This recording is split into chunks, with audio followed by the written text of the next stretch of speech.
It has. Yep.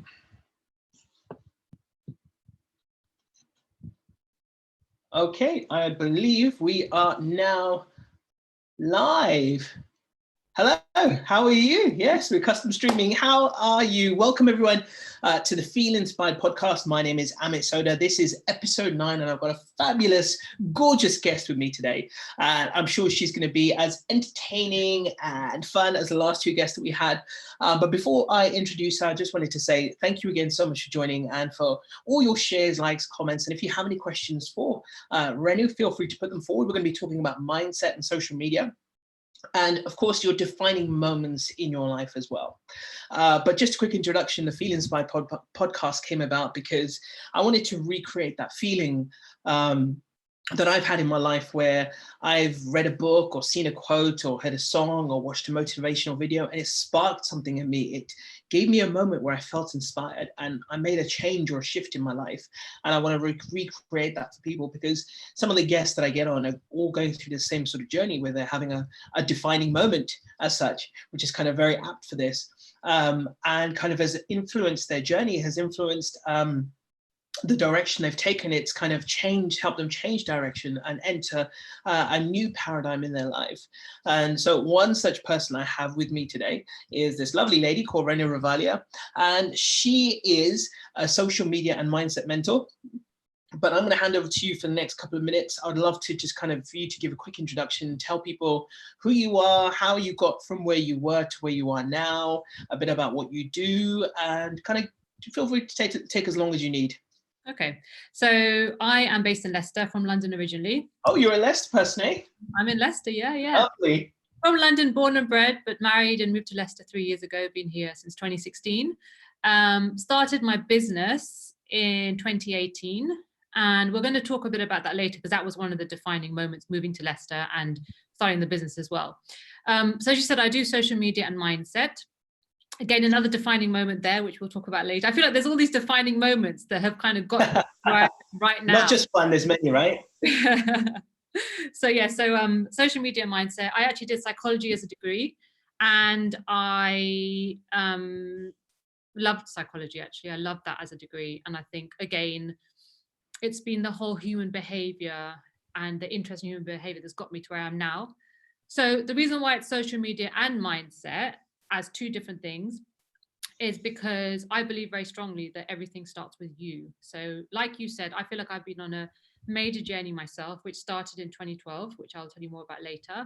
And I feel like ever since then, it has been getting a bit closer to where I am, who I am, that authentic self, that real me. And it's brought me to kind of personal development. And it's been a bit of a sort of evolution as well. So that's pretty much everything about me, I think. Yeah, I think that's pretty much everything, but I'll delve into the bits a bit more as we continue talking. Absolutely, yeah. So let's just say hello to a couple of people as well. Hi to Harry, hi to Kieran Mystery, hi to Jay, hi to Buraba. Good morning to everyone. Actually, this is probably one of the earliest podcasts I've done. So as I mentioned to Renu earlier, I was kind of running slightly behind schedule. I had to jump in the shower quickly, get ready. But no, thank you for that beautiful introduction. It's lovely to get to know you. I want to hear all about this, kind of your journey, more about how you got to this point where you are right now. You know, what were you doing before? What happened to you? What made you choose to kind of embark on this path? Okay, so as I said, I guess the first defining moment was my A-levels. So I studied psychology, law, and business, basically because those are the kind of 3 most, can I say, Asian options? Not the psychology, law, and the business, definitely. Of course. So I did those 3, and I always wanted to do psychology because I've always been really interested in the way the human mind works and people. And I'm an analyzer. I've been an analyzer, I feel like, my whole life. It just feels like it's just embedded in me to just look at people and analyze. And Are you a people watcher as well? Yeah. You know what? You learn a lot from just watching people and the I agree. And so it's been really interesting. The mind is interesting and behavior is interesting as well. So I guess the defining moment was that I was there at college, went to college in Watford, and I said to myself, because the exams didn't go great, I wasn't very confident. And I was like, if I don't do psychology, I will go on to do property management. That was like my backup plan. So my results came, I got like a B in 2 C's, B in psychology. And strangely enough, I managed to get the results to get me to my psychology degree at Brunel. So I was the only person in all my friends who actually got the results as well. So we were all supposed to go together to the same university, and it ended up just being me. The reason why that was a defining moment was because I believe if I didn't do psychology as a degree, I don't think I would have finished university. I loved my degree. I absolutely loved it. So finished psychology. During psychology degree, we had two kind of short 6-month placements. It was like a thin sandwich. One was in a clinical psychology department, which I found very, very boring, wasn't me at all. And the other one was in a school working with kids with disabilities. So doing like small group work and working with kids with disabilities, giving them support. So when I left university, that was kind of the area that I fell into. What it taught me is that you can add a lot more value to people if you work on a small group or one-to-one basis. What I loved about the job was that it was always really, really active and I could constantly learn. I'm not one of those people who can just sit in a job in front of a desk and just work. It's just not me. I need to be active doing stuff. So I did all that, was in the kind of community sector, children, that kind of area, understood that that was what I really enjoyed doing. Then I got married in 2009, moved to Spain, was in Spain for 18 months. Because I didn't have the language, I didn't know how to speak Spanish, and I was learning over there. I couldn't actually get a job. So I started blogging. I had a fashion blog. I used to talk about clothes you could get basically into Spain, into Las Palmas. I was on an island. Clothes you get into Las Palmas that you couldn't get in Spain, and that would help you to look a bit different because everybody wore the same stuff. Because you only get like, there was Zara, there was Mango, all the same stuff. So I started doing that, started some fashion writing as well. Moved back to London, got divorced, and we'll talk about the divorce afterwards. That was a defining moment as well. Got divorced, but what was interesting was I couldn't get any jobs in the area of the sort of children, kind of working with children. So because all I had done while I was living in Spain was the blogging, digital marketing kind of became the space that I was going to sort of grow in. So I then basically did 6 months worth of working in 2 different companies and learned how to use digital marketing. It was really new in those days. So stepping into it was quite easy. I think it was 2012 by this point. So I guess let me bring myself back to kind of Leicester. So been doing that, been doing that now for 11 years. It's been 11 years this year, the whole digital marketing stuff. Social media is what I felt really, really passionate about, but I never forgot about the whole one-to-one and small group work. So what I do now actually is working with people on a one-to-one and also small workshops as well.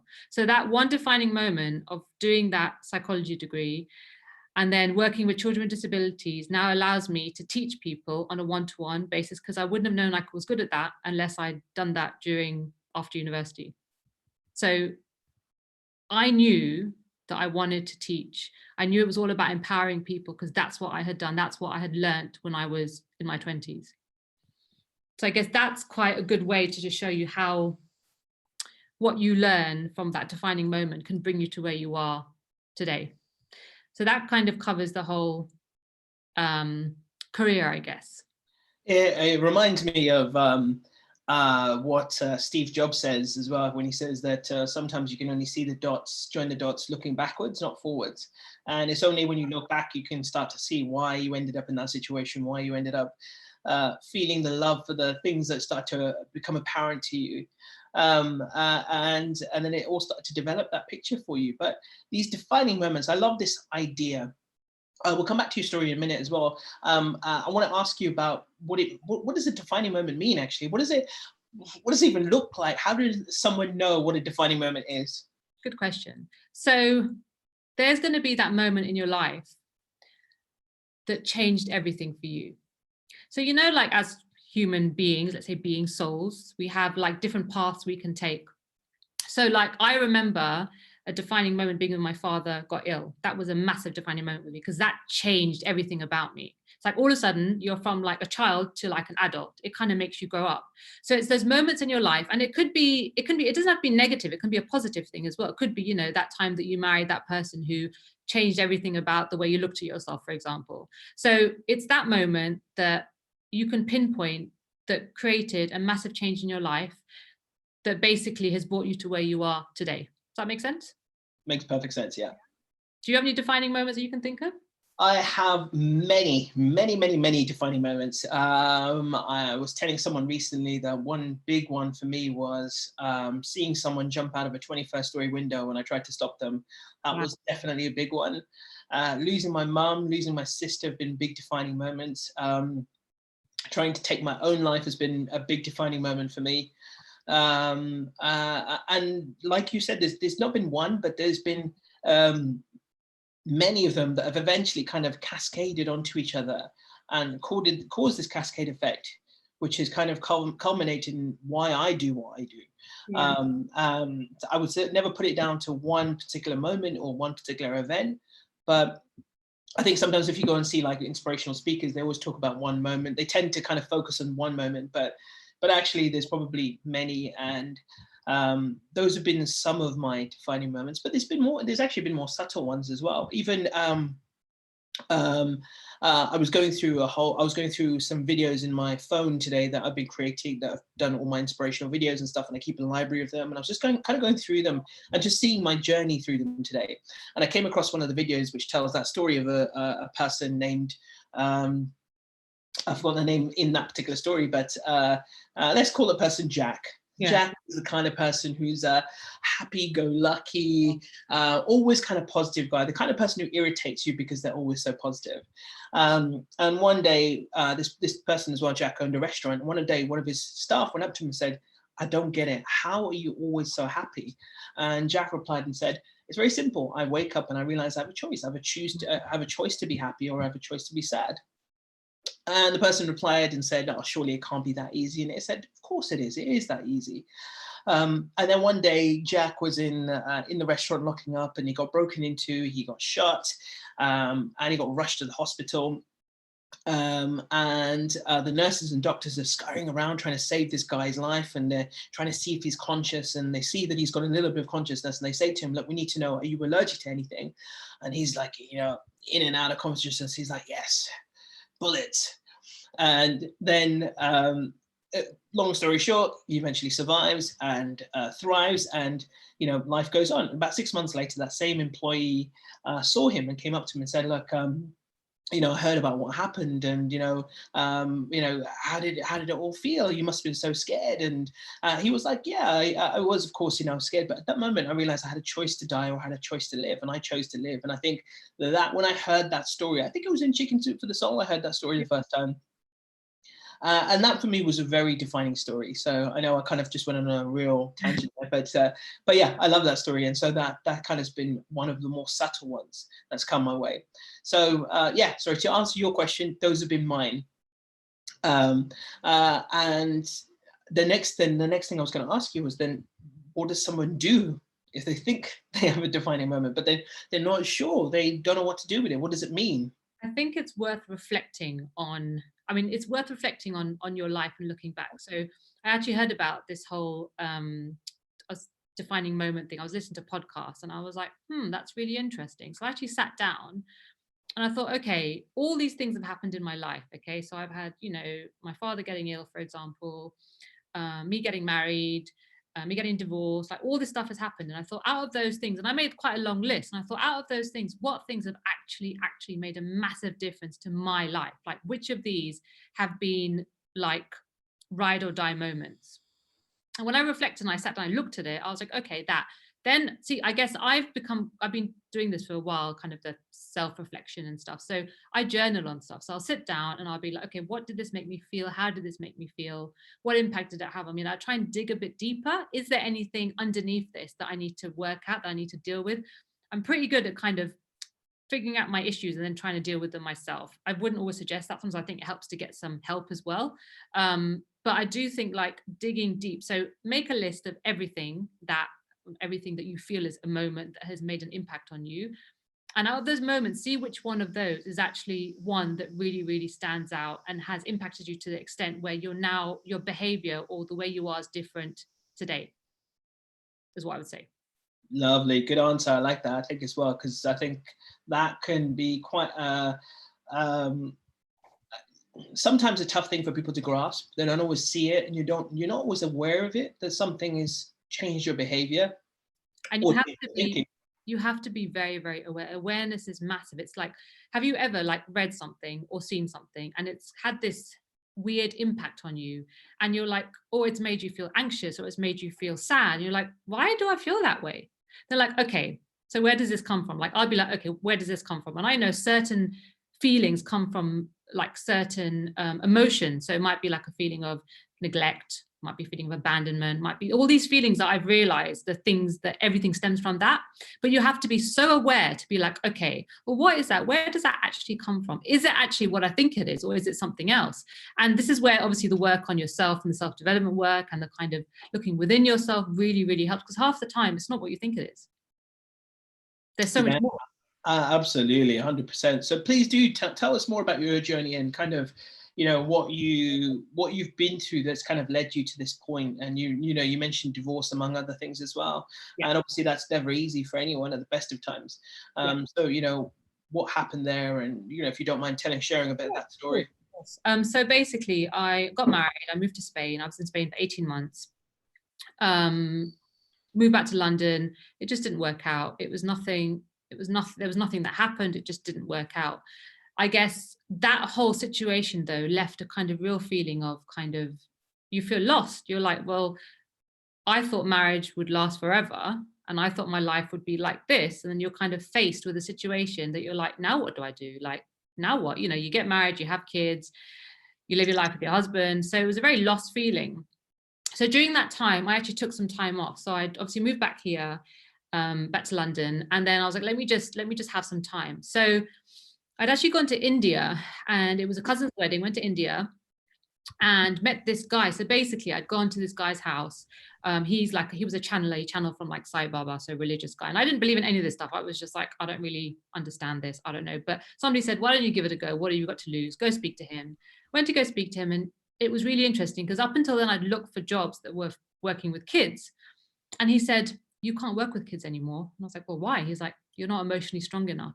So what the impact of having divorce had done to me was emotionally just knocked me down. I think it does, because you're left like confused and you think that that's going to be your life. And obviously you've got your parents who've had this happy marriage. So it caused a lot of like confusion in me. So he was like, you can't work with kids anymore. So I was like, okay, well, now what am I going to do, kind of thing. So I went to Nigeria. My sister lives in Nigeria. Was there for sort of 2 months. Again, had a great time. Started to actually, weirdly enough, Deepak Chopra does this 21-day meditation. I don't know if you've experienced it, but he does it with Oprah now. So when I went to Nigeria, it was actually his first ever one in 2012 he had done. It was in November. And I started to do that. And I was like, oh, this is really good, this whole meditation stuff. And it makes sense to me. And so when I came back, I had actually had a job lined up for when I came back from my trip. And it was working with kids in like a day camp kind of thing. What happened? So bearing in mind that he'd said this, right? So psychologically, I'm thinking, should I be working with kids? Should I be working with kids? I'd had this job already lined up. The day I was supposed to start, I woke up and I had the worst rib pain, like couldn't move randomly from nowhere. So I was like, this is really weird. Like, why have I got this weird rib pain? So went to the hospital. They said everything was fine, but I had to cancel going on this. It was like a 6-week kind of camp. So I had to cancel it all together. Now, I'm not very good at listening. I'm getting better, but I'm not very good at listening. And I was like, if I did listen, what would happen? So basically, I decided that maybe I should try a bit more of this stuff. And maybe I should just listen to what this guy said. And I should just like change career. So when I was looking for jobs at the same time, anyway, I wasn't getting jobs in the kind of care industry. So that's how I fell into digital marketing. That's how I kind of fell into the whole social media stuff, because I had no idea what to do. I had done the blogging when I was in Las Palmas, which was the only thing I was basically doing there. I'd done fashion writing. So I had the kind of content sort of space. It was already in me. So I just started working basically in businesses, doing social media and digital marketing, e-commerce as well. And that's basically how my career changed. It was just it was completely, I don't even know how it happened. Like, okay, I can say out loud now, the sort of journey, but like even this whole now. So thanks to all that experience of the divorce, because if I hadn't got divorced, I wouldn't have sought answers. I was one of those people who just did everything they were told, like fast on a Monday, okay, do this on a Tuesday, okay, and never really asked questions. But I've always been a very, very curious person. So I basically went back down to basics. Like, let me ask questions. Let me figure it out. Like, why am I doing this? What's this? And I changed completely. I was very superstitious. I just stopped being superstitious. Like, I don't understand why we need to do this. So it was a massive shift for me. But at the same time, it got me to just, one, see things differently, one, work on myself more. So one of the first books I read was actually even before this. I was already ready. I just hadn't ever thought of it. I never got conscious of it.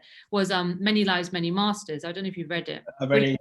Yeah. Beautiful. Brian Weiss, isn't it? Brian Weiss, yeah. So that talks about past lives and talks about like reincarnation stuff. And he's a hypnotherapist. It was an amazing book.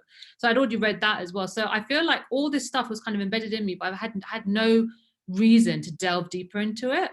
So if it wasn't for my divorce, I wouldn't have done any kind of self-development, spiritual work. And if it wasn't for that, I wouldn't be teaching people how to do it on themselves now and doing it on myself, continue to do it myself. So again, it's how your defining moment. So for me, the divorce has brought me to where I am now. And I can only understand now I'm looking back, but I would have never realized at the time what actually the impact this would make on the rest of my life.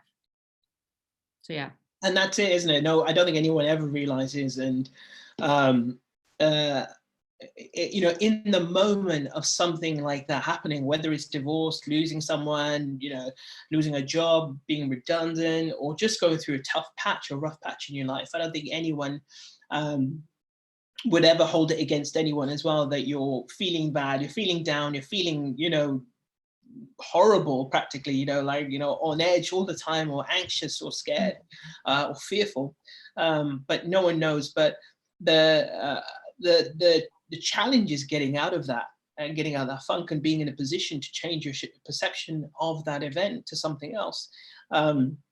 So when you've been down, when you've been in these places, what have you done that's kind of helped you get out of them, get to a point where you've got yourself back to a functional stage, you know, that some of that rationality has come back inside you? What have you done to get to that point?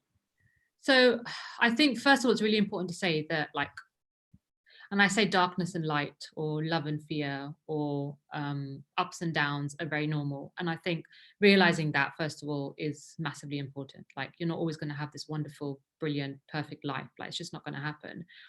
So I meditate every day now. I started beginning of last year. So after the divorce happened and I was doing this spiritual stuff, I basically fell out of it. I stopped doing it then. Stopped doing it. I kind of was like, nope, I don't need it anymore, blah, blah, blah. So it's like I was just stepping into it. And then I kind of backed off a little bit until 2015, when I was about to get married and I got super stressed and it showed up in my body in different places. And then I started to meditate again. And I actually, weirdly enough, met this girl who I've known for a long time at a baby shower, and was like, I'm so stressed, I'm not sleeping, I've got insomnia, blah, blah, blah, blah, blah. And she was like, just come and sit with me and let's just meditate. And it was amazing. And I remembered what it was like before. So meditation has been a massive, massive, massive part of my journey. I've now got to the point where I can sense when there's something not right. And checking in with yourself is really important, which sounds, that sounds quite basic, but it's like, okay, I've woken up today, I'm in a crap mood. What should I do about this? Like, what can I do about it?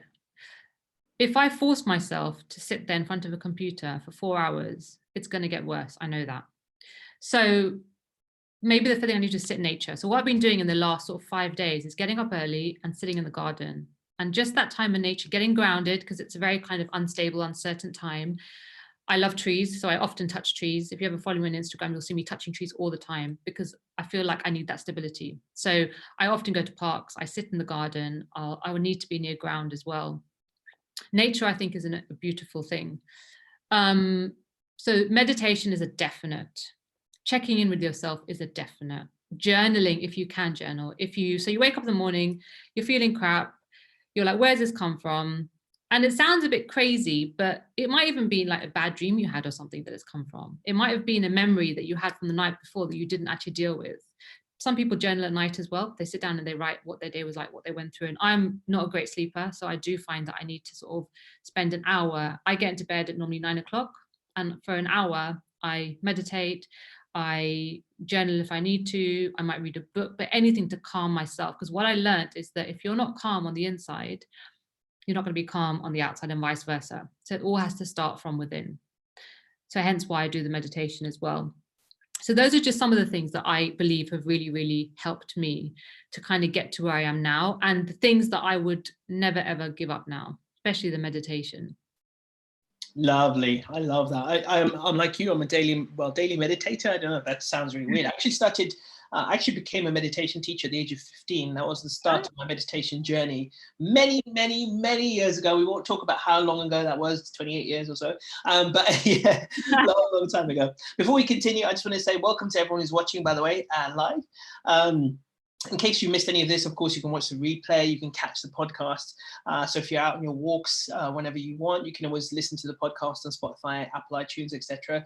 But I'm here with this lovely lady, Renu Ravalia, as well, who's a mindset mentor and social media coach. We'll get into the social media bit in a moment. And she's sharing her journey. And we're talking actually about defining moments. And I think this is quite pivotal. One of the things I often talk about is turning your pain into power. And for me, that often is defining moments often consist of a lot of pain, and they often result in massive change in our lives, a massive shift, a recalibration of sorts. And so this is what Renu's talking about. She's talking about her experience, her journey, and please help me give her a warm welcome as well. It's the Feel Inspired podcast, first time. So thank you so much for that as well. Everything you said so far, I totally relate to as well. I like how you talked about checking in with yourself as well. I think that is such a powerful thing, and just taking those moments for ourselves, and the self-care element, looking after ourselves, we're so keen to look after everyone else, but we forget to take care of ourselves. And if you don't take care of yourselves, that puts you in a position where you can't take care of other people. It's that vicious cycle. And I love what you mentioned earlier as well, kind of expecting life to be a certain way. And I think that is such a fundamental thing for all of us, that when we place expectations on the way we think life should be, we don't allow it to develop into what it could be. And I think letting go of some of those expectations, of course, we all, I mentioned this a couple of weeks ago. I said that, we all, generally speaking, if you ask people, actually, if you say to them, what do you want out of life? And, the bog standard status quo answer is, I want to be happy. I want to be this, that, the other. But, happy for me is just one simple word that defines one emotion that I like. I actually like thousands of emotions. I want to be happy. I want to be mystified. I want to be intrigued. I want to be mesmerized. I want to be everything. I don't want to just be happy. Happy is boring to me. I want to be all of these things. I want to be thrilled. I want to be challenged. I want to feel fear sometimes. I want to be scared. I love the fact of example of going to a roller coaster and thinking, oh my god, like secretly I'm putting on a cool front, thinking, yeah, I could do this, right? But you get on the roller coaster like but I'm one of these people who's really good at hiding that fear. And I think that circling back to how I started this point, which is just about our expectations of life, and thinking that life is just going to be one way. It's going to be static, but it's not. It's dynamic. It's constantly changing. It's what's the word I'm looking for? It's plasticity. Life has plasticity. It does have that that element to it, that it's going to go through changes. It's going to change shape. It's going to go one way or the other. And it's a wave that you have to basically ride, and that's not going to be a straight road. It's going to be up exactly. And it's not just a 2-dimensional wave as well. It's a 8-dimensional wave going in all sorts of directions. I think being ready to understand that actually life is going to have its ups and downs. It's going to have its wobbles to the side. You're going to veer off the road occasionally, but this is when we understand that, and we realize that actually life is going to have this, we're much more prepared to handle it and be ready to take on some of those challenges. Yeah, 100%. Yeah. So let's talk a little bit about your social media side then as well, because I know you say that when it comes to mindset, that mindset and social media go a little bit hand in hand. So tell people what you mean by that. So basically, I'm going to go back a little bit and just tell you about when I moved to Leicester, because that paves the way to social media as well. So while I was working, obviously I was doing this digital marketing stuff, and I've never really been able to stay in a job for a long time. The last job I was in was for a long time was before I left London, which was I was working for an interior design company. I was doing their social media and their blogging as well. And the only reason I stayed in it was because I knew I was going to get married. So I was in it for about 2 years and like 2 months. But I knew after a year I wanted to be out. I knew it was not for me. Very, very quickly, I was like, it's not me. So the job before that I was in the longest was when I worked in the school, when I teach the children with disabilities in the classroom. And that kind of gave me everything. It gave me the opportunity to learn. I was active because I was flexible. I could do what I want pretty much. We had time in the day to stop and think as well. So it was like the kind of perfect scenario. I wasn't a teacher, I was an assistant. So I wasn't like, it wasn't a big responsibility where I was like managing all these kids. I'd have 1 or 2 children at a time in class and out class. So I knew that I loved that whole, from a sort of higher level, I loved the way that looked. So just having those options. So in my mind, I'm thinking, okay, I can't stay in a job. Like, first of all, what's wrong with me? Why can't I stay in a job? Like, what's that about? Why do I always want more? Like, where does that more come from? So when I'd only ever worked in bigger businesses in London. So when I moved to Leicester, I kind of, as I finished off with the London job, I was like, I want to try doing this on my own. I want to work for myself. So I was like, okay, what should I do? So all I'd ever really understood was social media management. And that's what I was doing anyway. And that was like a natural progression. So I moved to Leicester in 2016 and came with clients as well, was doing social media management. But I think it was a lot. I think getting married, moving to a new city, having no family, having no friends, working for yourself, London is such a busy place. I've never not been busy. So that was really weird for me. I remember looking out the window when I worked for myself and being like, why is there no people in Leicester? Where are these people? So it was really weird. It was like 1, 2 hours later, 2, literally. So I think there was too much going on. And I basically felt like I gave up on myself a little bit, which is again a defining moment, because there's that moment when you decide you can't do it and you kind of feel like you failed yourself. And that is massive. You haven't really, it's not the right time. And it took me a while to understand that. So went from these 2 clients, look, I can't do it. Let me get a job. So the only thing that I knew was that the only kind of awareness I had was that in big companies, what I was doing never felt like it was enough. Okay. I never felt like I was getting that enough. It wasn't enough for me. And I thought, is it me or is it the company I'm working in? If I work in a small business, will it be different? Can I make more of an impact? Because for me, it's all about, purpose and impact. I want to make a difference and blah, blah. So I was like, okay, let me work in a small company. So I worked in a small company, I remember 21st of March, I started. And this was massive for me, the day that I started, I was supposed to start, I couldn't sleep all night. I was up for 24 hours tossing and turning. I couldn't believe that this deep yearning to work for myself, I was letting myself down. And I tossed and turned. I was up all night, basically started on 22nd of March, because 21st, I was like, I cannot function. I've not slept for 24 hours. So I went to work on the 22nd, and initially it was going well. It was fine. It was going well, but it got to the point when I realized that I had a bigger vision than the people I worked with. And also it still wasn't enough. So I was like, okay, I've tried big companies, I've tried small companies. It must be me. Like, it must be me. I need to do something about this. So I had handed my resignation in on the 21st of March, exactly a year later, and had got like this opportunity to work in an agency and do some work for them. And the money was going to be decent enough. And luckily enough, my husband he was stable. So I was able to take that leap. So I decided to just do that. So I went down to 4 days a week. And at the same time, I was like, I don't want to do social media management, really. That's not me. Like, I'm so much more than that. I don't know what more is, but I know there's more. And I was like, what should I do? So I was like, what if I taught people? Because what I found is that big companies have the budget to do what they need to do. They've got the money, but the small businesses, so many small businesses close down because it's not to do with product. They've got the passion, they've got that feeling, they've got that drive, but they don't always have the marketing skills or the budget to spend money on the marketing. So I was like, what if I taught people how to market themselves? And I taught people how to use social media to market themselves. So that was a route I took. And again, the only reason I was doing this and I knew I could do it was because I worked with kids with disabilities and I taught them on a one-to-one and a small group basis. So that was like that was the reason why I was doing this. So I was like, okay, love the one-to-ones, can make an impact, can make a difference. So I started working with people on a one-to-one basis and small group basis. So doing workshops as well with the social media. So teaching them how to use social media. So this was going on and I'd sit down, mainly I used to do like 2-hour sessions. I'd sit down for 2 hours, give them lots of information. I'd go away, spend loads of time researching their business, finding lots of examples, telling them how they can grow their business on social media, really, really teach them the ins and outs of how to use it. But I realized that like it was still not enough for me. And I was like, why am I feeling this way? Why is it still not enough? Like I'm doing everything that I can.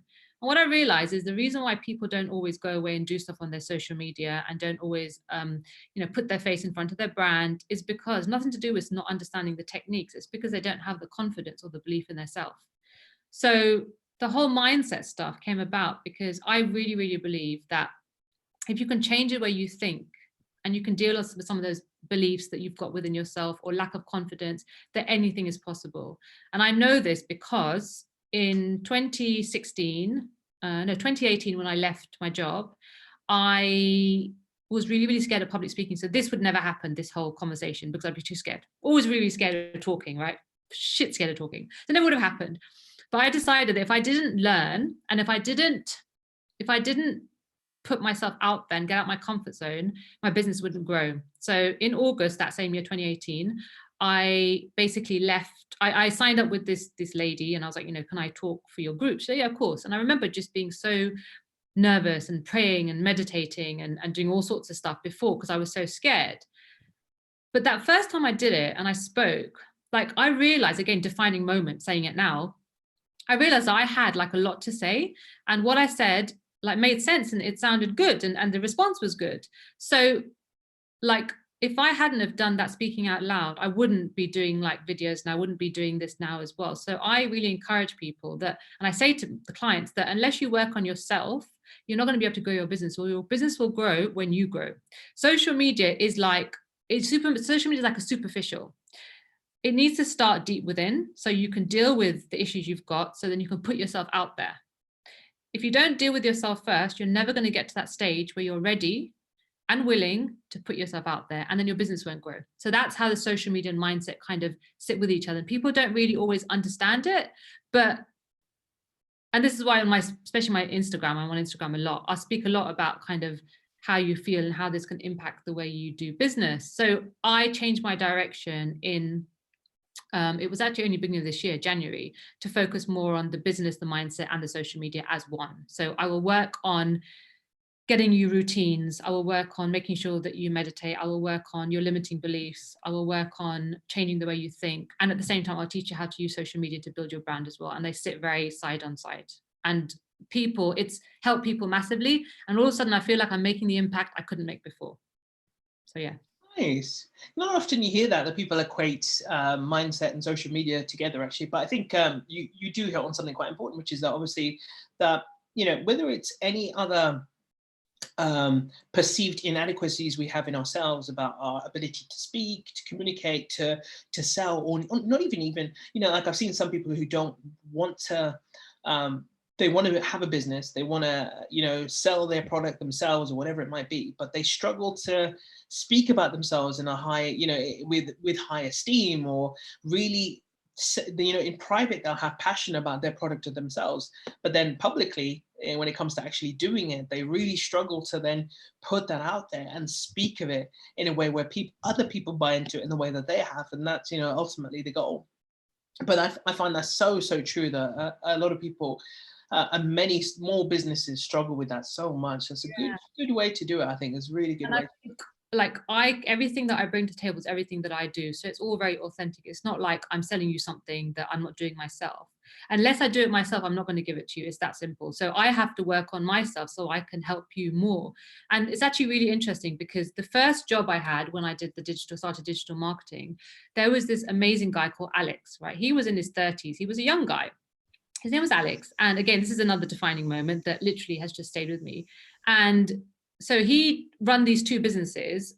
He'd had like a property business, and he also had this karaoke network, which was like a karaoke business.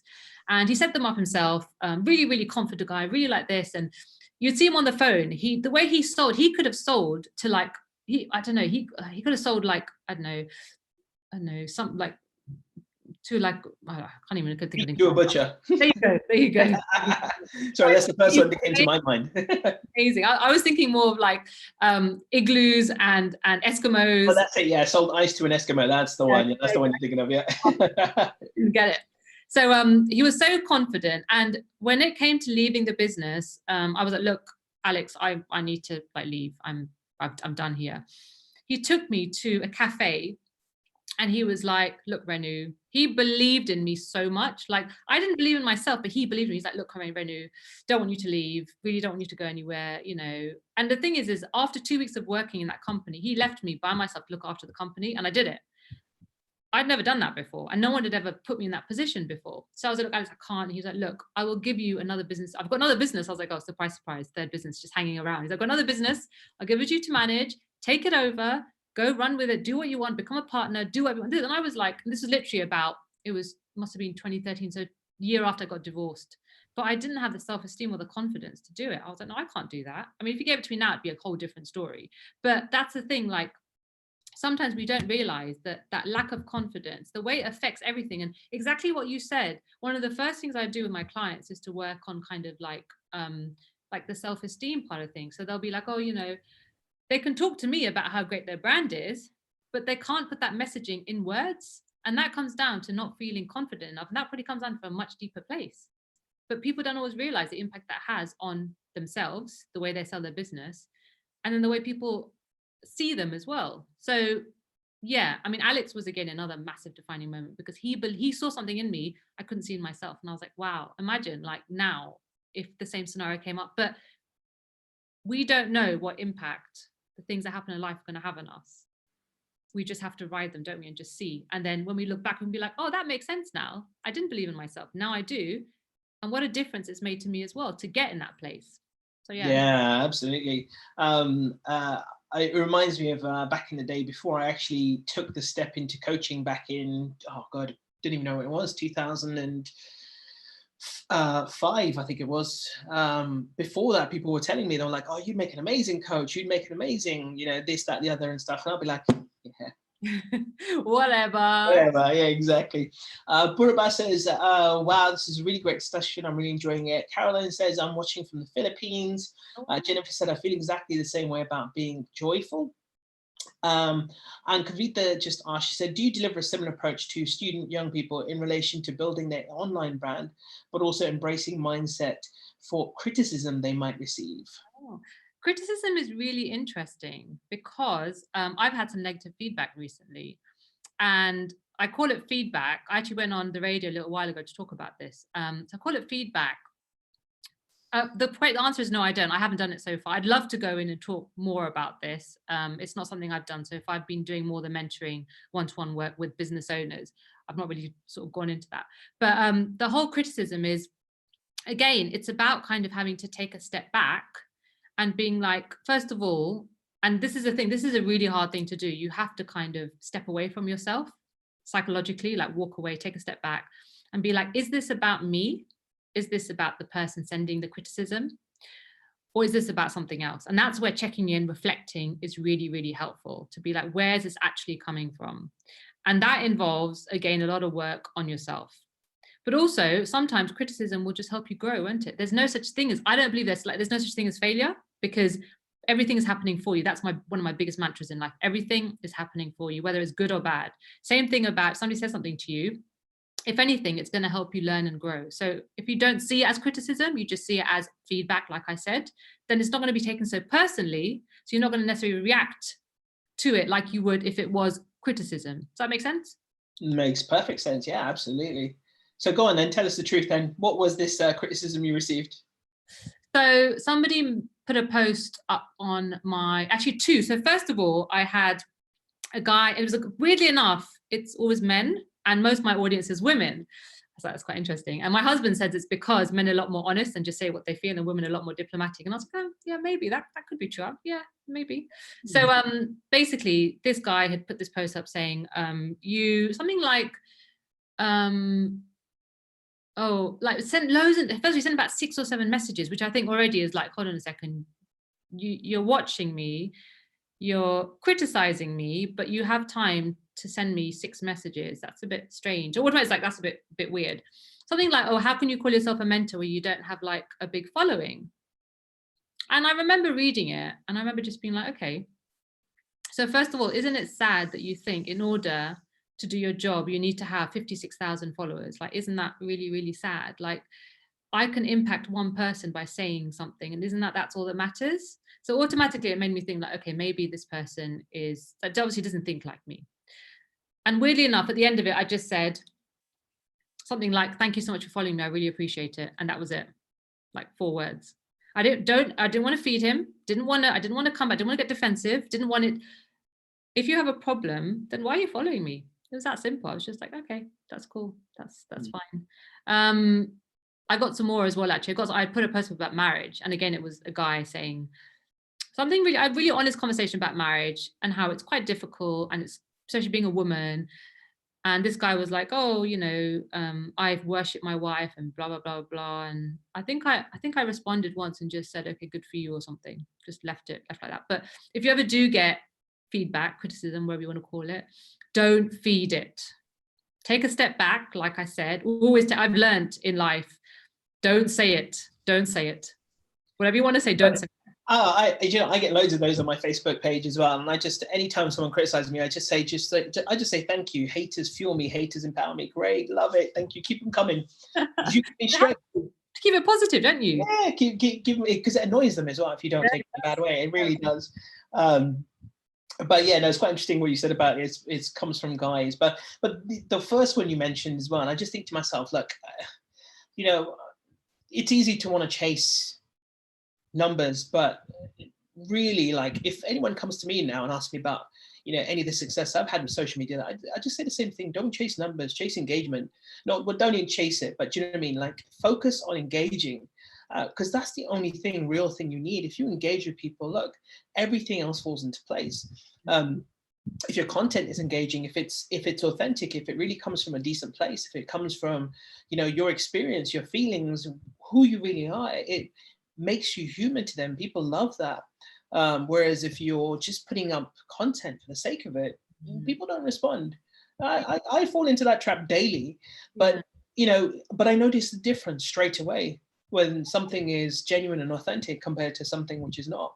I always say focus on the process and not the results. So Yeah, results will come if you just focus on the process. So I've actually sat down, and everything that I'm doing, I've got this right here. What's that book? Basically, it's like 2020 planning book. So I've got there everything that I'm doing. So I'm doing the one-to-ones, I'm doing the workshops, I'm doing my podcast, I'm doing some project work. Like, why am I doing each of those? What's the reasoning behind it? So I've kind of like taken a step back, written my why down, because this is something I talk about with clients as well. Like, why you're doing what you're doing. If you don't know your why, then you're basically you're doing it for superficial reasons, and that's not going to drive you. So why am I doing each of those things? So when it comes to whenever I'm doing it, I know the reason behind it, which makes it so much easier to do it. A lot of people don't think of it like that. They're just like, they don't even know why they're doing something. And then when they don't get the result, they feel disappointed. Yeah.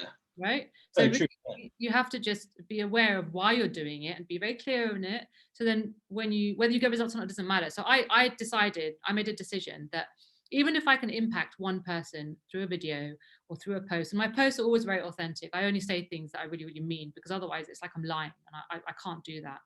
So if I just make an impact on one person, then that's enough. That's all I need. So if one person puts a comment or sends me a private message or something, things a lot of the time, even if we don't realize that people are watching and listening, they might not respond. Like, I got a message on Facebook from a guy I've not spoken to in 11 years. And he messaged me on Facebook and he was like, hi, I see what you're doing. I'm thinking about taking a leap and starting my own business. Can you give me some advice? And I was like, I've not spoken to you for 11 years. So people do watch, even if they don't engage. And absolutely. It's important. It's not always about the likes. It's not always about the you just have to do you and feel confident just to do you. And the most likely is the more you give, the more you get. You'll get. Just keep, just keep being you. People will see it. Absolutely. I've got a question for you. We're going to just change track ever so slightly, because I saw this today and I was asking a few other friends as well. Just as a bit of a segue moment, your thoughts on censorship. And the reason, I'll tell you why I brought this up, and the thinking behind it, you see, because So I just saw today, I don't even follow Brian Rose. I don't know if you know who Brian Rose is, owner of a channel called London Real. He's very popular on YouTube, less so on Facebook and other channels, but he's very popular. He recently did a big interview with David Icke. So I don't know if you know who David Icke is. Yeah. And he must have posted that video in his various channels. So I think he's still fine on YouTube, but apparently he was saying a few of his channels got shut down, including LinkedIn, which was a few days ago. And I don't generally have an affinity for this person. I know of his work, but when he was talking and he put up the video about his LinkedIn being shut down, I really felt for him, because I thought that I know how I would feel in that situation, that you spend years building up your portfolio, you're building up your tribe, your engagement, your network, and then suddenly just overnight that's just stripped away from you. So it was all because obviously he's posted this interview, and he does interviews with people that can be considered a little bit controversial, but obviously David Icke is one of these characters who's probably very controversial, and especially around everything that's going on at the moment, coronavirus, the 5G thing, and all of that kind of stuff. So anyway, he got shut down. His LinkedIn got shut down. And I find, I don't know about you, but so I want your opinion. I find it quite a sad state of affairs, because I think to myself that we're very quick to judge things online.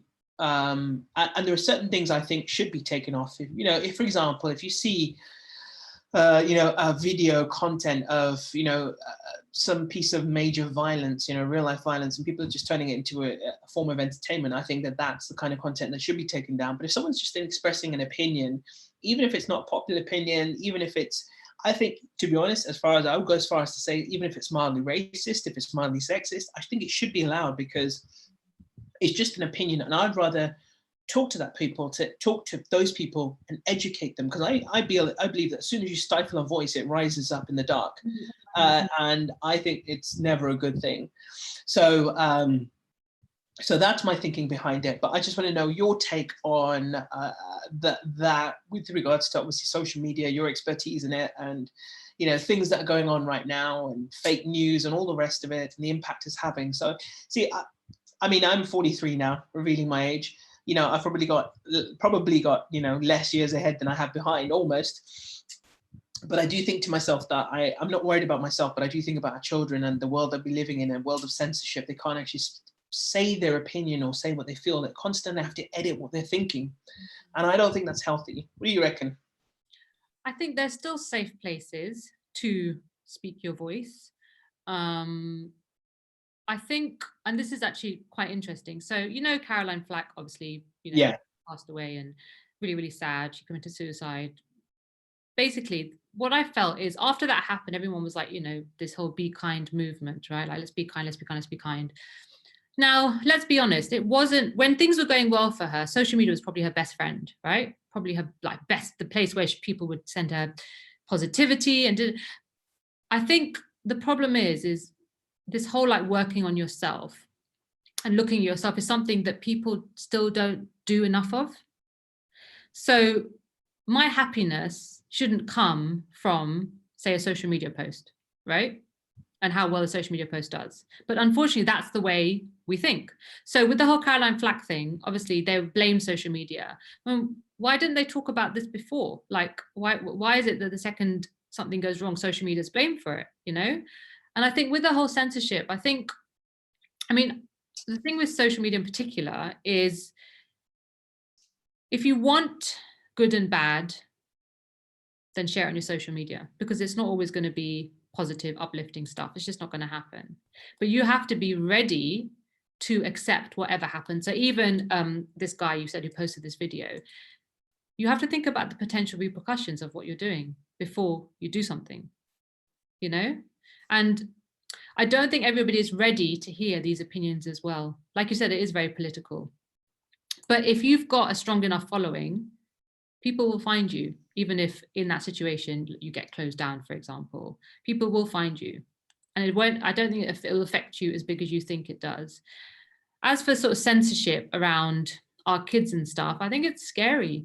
I think it's really scary. And I think that's why us, I'm not a parent yet, but if I was a parent, I think it's very much about us educating our children as well. And I feel like the only way that we can do that is if we educate ourselves first. So what I feel like, I was talking to my sister's got a son, and I was saying yesterday, I said, you know, there's this whole thing called reparenting yourself, which basically is where you look at yourself and you think about how what has happened to you comes from your childhood and from your parents, and reparent yourself so you can change your beliefs and be in a place where what you have been through will not affect your children, basically.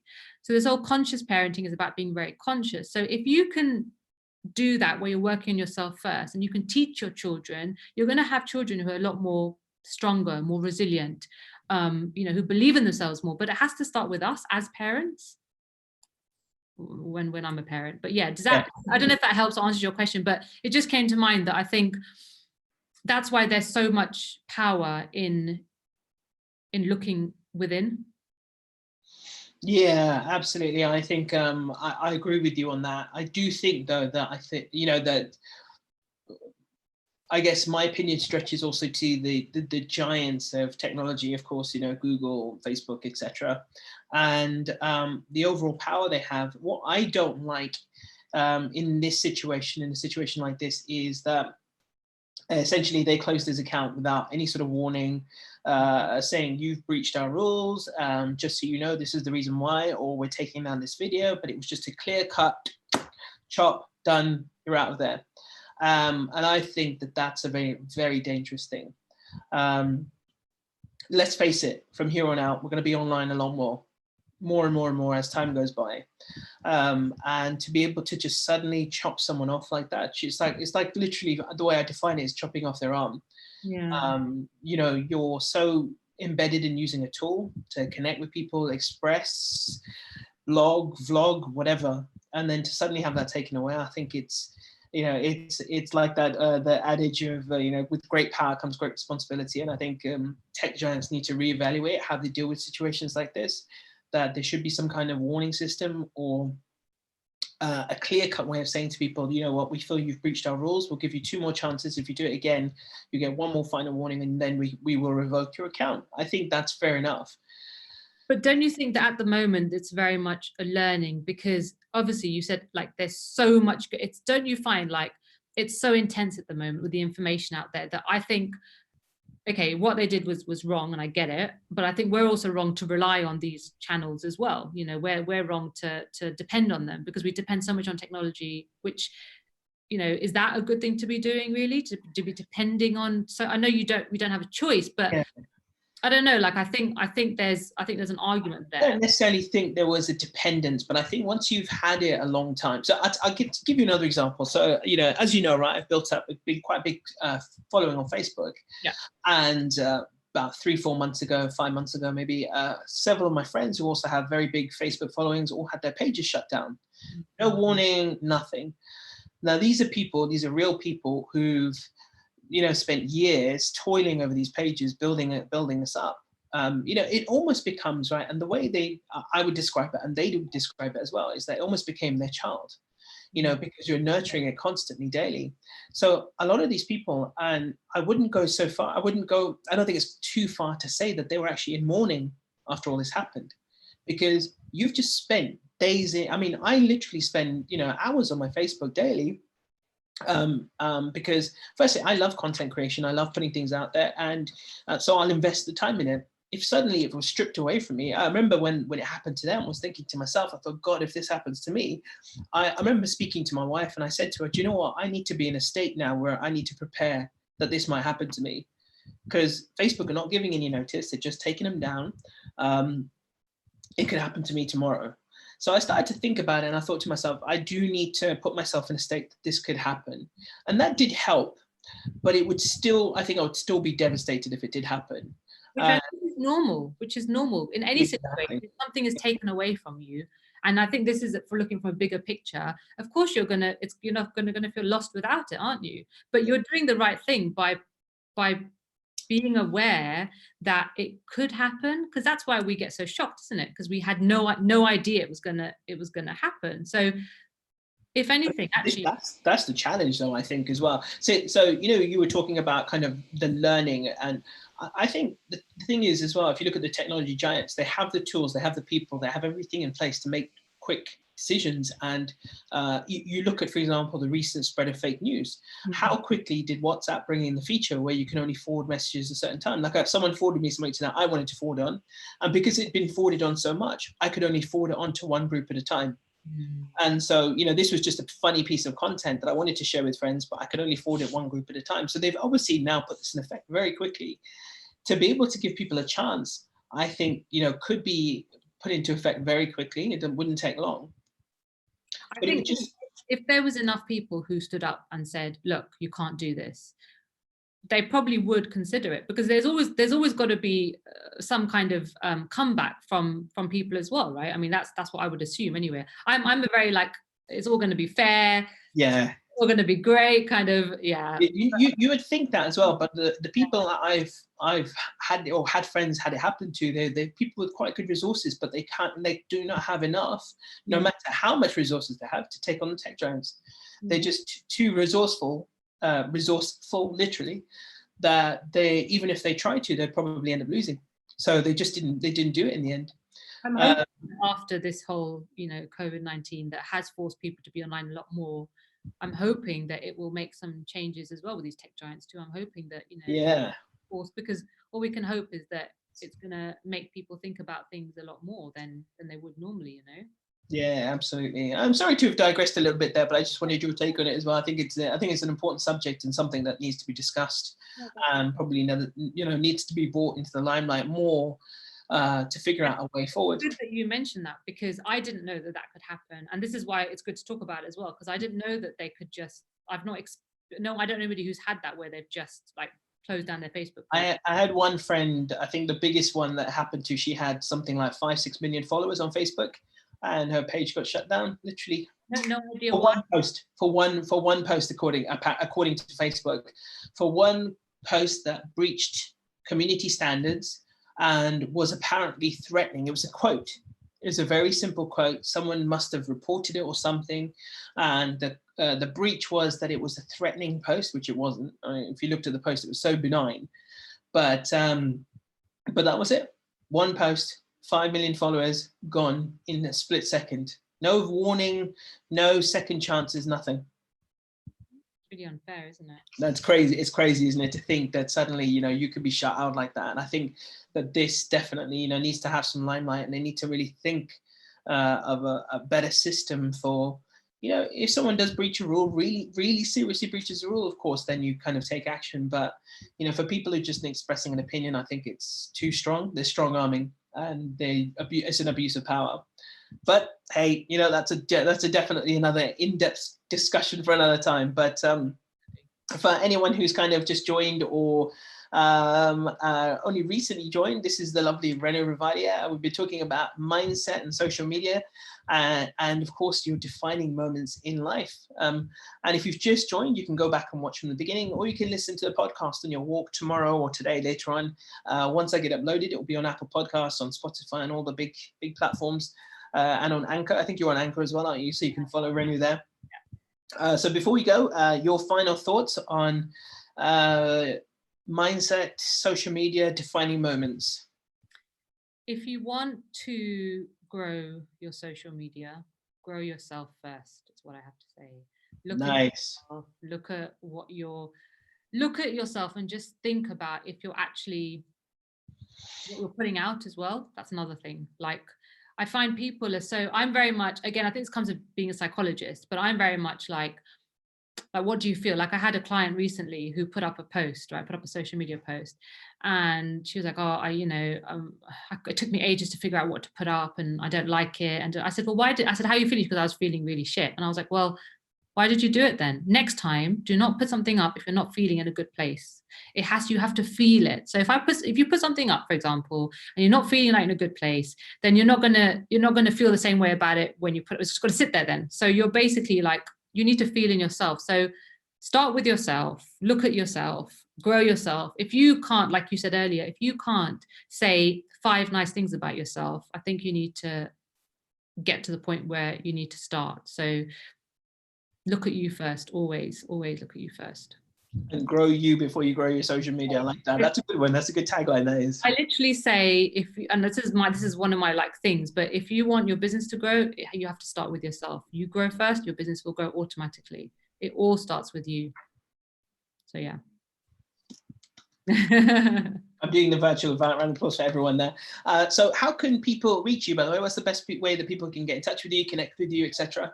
So I'm always on Instagram. I'm on there a lot. I am Renu Ravalia is my handle. Facebook I'm on every now and then. I think it's Renu Ravalia Social. And I've got a podcast as well, which I forgot to mention. That's Why Don't We Talk podcast. And I share lots of stuff there. Lots of topics that people don't want to talk about is over there as well. Website, www.renuravalia.com. Renu Ravalia is just everywhere. Just search for Renu Ravalia and you will find me. Lovely. Thank you so much. I'll be posting all the links and stuff. I'll add them into the videos later. And I want to say thank you for being such an awesome guest and being so frank and forthright with what you've been through, your experiences. And I think people are always going to benefit from people who are ready and willing to share and share their journey, their story of how they've got from where they were to where they are now and where they wish to be. So thank you so much for being a part of the Feel Inspired podcast, episode 9. Thank you. I'm just glad. I hope it inspires people to make that shift and to take the next move and not to be scared, because starting my own business and is just the best thing I've ever done in my life. 100%. I've never felt so much of a success as I do now. And if I hadn't have done this, I never would have felt this way. So I think it's really, really important. I love that picture, by the way, in the background, the Buddha painting. Buddha picture, beautiful. I love Buddha figurines and pictures and stuff. Thank you again so much. It's been a pleasure. And like I said to everyone out there, ladies, gentlemen, boys, girls, non-gender specifics, dogs, cats, everyone, if you want to connect with Renu, you can find her on socials, just searching her name and you'll be able to connect with her. So once again, thank you so much. And I'm sure we'll see you again probably in the future. Thank you, Amit. Thank you so much for inviting me on. Appreciate it. Cool. Have a lovely, lovely weekend. You too. Take care. Take care. Bye.